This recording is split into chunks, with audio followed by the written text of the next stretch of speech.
첫 번째는요. 한동훈 대 엘리엇, 엘리엇 대 한동훈.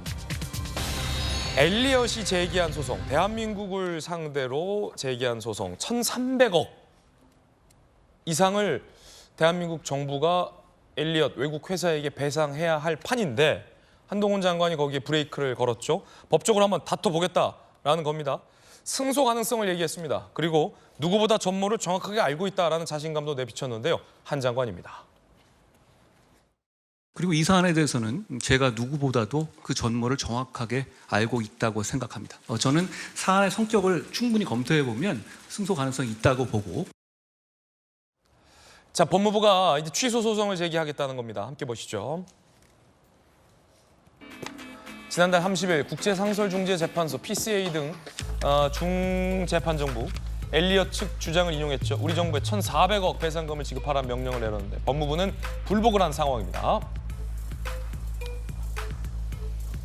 자, 배경 설명을 해드리면 2015년 삼성물산과 제일모직 합병 당시 제일모직 지분을 22% 보유하고 있었던 일종의 대주주죠. 국민연금이 당시 찬성을 했는데 엘리엇은 이것을 문제 삼은 거예요. 엘리엇은 당시 제일모직 지분 7.12%를 보유한 상황. 회사 가치가 낮게 평가됐다. 우리 손해봤다. 한미 자유무역 협정의 위반이다라며 대한민국 정부가 이걸 편들어줬다라며 대한민국 정부를 상대로 소송을 제기한 상황이죠.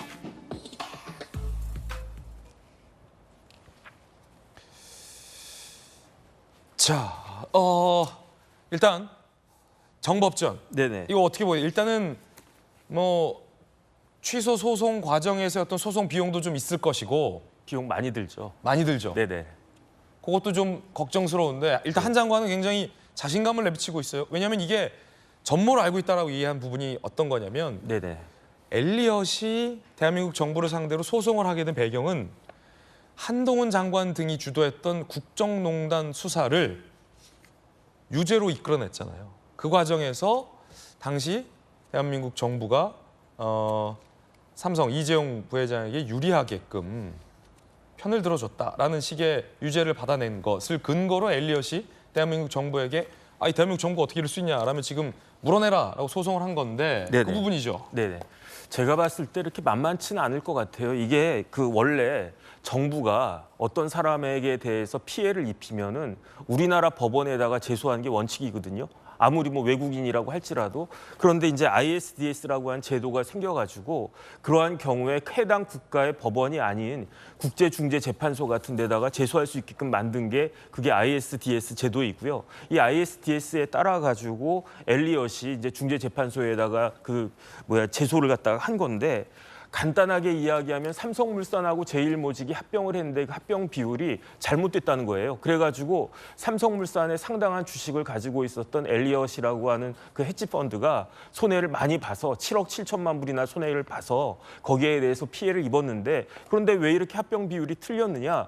대한민국 정부가 관여했다는 거죠. 그 증거가 뭐냐? 보건복지부 장관이 이제 뇌물죄로 직권남용죄로 처벌받고 그랬으니까 이런 증거를 통해서 그 대한민국 정부에 위법한 범죄 행위가 있었고 그걸로 인해서 엘리엇이 피해를 봤으니까 손해를 배상하라고 한 건데 그 증거라는 것이 한 장관 등이 수사한 국정농단 사건의 그렇죠. 결과죠. 네네. 그런데 이제 7억 7천만 불이면 거의 상당한 10억 불이면 한 1조 가까운 돈 아니었겠습니까? 근데 그 중에서 많은 부분들이 다 인용이 안 되고 5천만 불 조금 넘는 돈이 이제 인용이 됐단 말이에요. 그런데 제가 법무부에서 나온 보도 자료를 갖다 봤더니 그 법무부에서는 여기에 대해서 왜 그 이의를 제기하느냐? 첫 번째로는 계산이 틀렸다라고 하더라고요. 이게 세전 금액이냐 세후 금액이냐 그 차이만으로도 몇십억이 될 수 있는데 그 계산이 틀렸고 더 중요한 건 뭐냐면은 관할이 잘못된 거 아니냐라고 이제 법무부에서 이야기하는 것 같고 제일 중요한 논거는 뭐냐면 이렇게 그 합병 비율과 관련해 가지고 의결권을 행사한 데가 우리나라 국민연금이거든요. 그런데 한동훈 장관은 우리나라 국민연금은 국가 자체는 아니지 않느냐. 그렇기 때문에 이 국민연금이 의결권을 행사했다라고 해가지고 그걸로 인해 가지고 뭐 피해를 봤다라고 하는 주장은 맞지 않다. 이런 논리를 펴는데 제 생각에는 아무리 그래도 국민연금이 이제 대외적으로 봤을 때는 정부가 이제 좌지우지할 수 있는 그런 국가 기관일 것 같다는 생각을 그 중재재판소에서 하지 않을까 그런 생각이 들고요. 어찌 됐든지 간에 우리나라가 다 승소를 갖다 할 수 있었으면 좋겠는데. 생각했는데 결과는 좀 지켜봐야 될 것 같고 그다음에 어찌됐든지 간에 국정농단 사건이 잘못된 건 아니지 않습니까? 그걸로 인해 가지고 이런 일이 벌어졌다라고 하면은 이것은 국정농단 사건의 그냥 사이드 이펙트 정도가 될 수 있겠다. 저는 개인적으로 그렇게 판단하고 있습니다. 그렇군요. 한 장관 입장은 국정농단 수사 결과가 엘리엇의 소송 제기 증거 내지 근거가 될 수는 없다라는 주장도 하고 있는 것 같습니다. 그러면서 이 적지 않은 법률 소송 비용, 자문 비용과 관련된 기자들의 질문에 드라마 더 글로리의 대사를 인용했습니다. 들어보시죠. 중재판정부는 국민연금이 한국법상의 국가기관은 아니지만 사실상의 국가기관으로 볼 수 있다는 이유로 그 의결권 행사에 대해서 책임이 정부에 귀속된다라는 논리를 폈습니다. 그런데 이렇게 한미 FTA가 예정하고 있지 않은 사실상의 국가기관이라는 개념에 근거해서 한국 정부의 책임을 인정하는 것은 부당합니다. 어디 영화에서 보셨잖아요. 살아가면서 아끼면 안 되는 비용이 몇 가지 있다고요. 능력 있는 변호사를 선임해야 하는 것도 또 필요한 겁니다. 우리 국적에 맞게. 그렇지만 저희가 절약해가면서 하겠다는 말씀 드립니다. 야당에서는 어떻게 보십니까? 그러니까 뭐 충분히 뭐 한동훈 장관이 잘 하실 거라고 봅니다. 근데 너무 자신이 있으신 것 같아요. 그러니까 사실 검찰은 그 판결을 받기 전에 본인들이 주장을 널브러 놓는 그런 조직 아닙니까? 근데 법무부 장관은 사실 그런 단체는 아니거든요. 그러니까 검찰에서 가지고 있던 그 주장성 이런 논리들, 그런 발언들을 한동훈 장관이 많이 보이고 있는 것 같은데 이해는 합니다. 계속 검찰에 몸담고 있었기 때문에 이해는 하는데 조금 더 법무부의 입장에서 조금 한 번 더 검토해 볼 필요는 있지 않나라는 생각이 있고요. 저는 당연히 승소를 이끌어야 된다고 보고 있습니다. 그런 측면에서 뭐 법무부에서 그리고 한동훈 장관이 잘 이끄실 거라고 보는데 그러니까 말씀하시는 것처럼 잘 됐으면 좋겠습니다. 엘리엇 측 입장도 지금 보도가 되고 있는데 과연 반응 어떨까요? 대한민국 국민의 혈세만 낭비한다. 불복은 대한민국이 부패 관용적인 나라라는 잘못된 메시지를 보낸 것이다. 라고 불쾌한 반응을 보였는데 전주 의원님 어떻게 보십니까? 이 엘리엇 반응에 대해서. 엘리엇이야 뭐 당연히 그냥 끝나버리면 좋은데 또 취소 소송을 하니까 엘리엇도 또 소송 비용도 들어가는 것이고 그렇군요. 그리고 또 이게 확정이 되면 1,400억을 바로 받을 수 있는 건데 지금 이제 이게 언제 뭐 이것도 뒤집어질 수도 있고 또 된다고 하더라도 언제 받을지 굉장히 불확정한 그런 상태가 됐으니까 뭐 당연히 그 융합 표명을 하는 것은 이것은 뭐 그냥 본인의 뭐 엘리엇의 뭐 기본적인 그런 권리라고 생각을 하고요. 판사 출신이시니까 네. 승소 가능성 얼마나 보십니까? 사실 이 ISD 소송이 사실상 엘리엇이 패소한 거나 마찬가지일 정도로 10%밖에 승소를 못했거든요. 예. 그러니까 사실 90%는 우리가 이긴 거예요. 그래서 정말 그 일부 이제 받아낸 게 물론 금액이 작은 금액은 아니죠. 1,400억이라.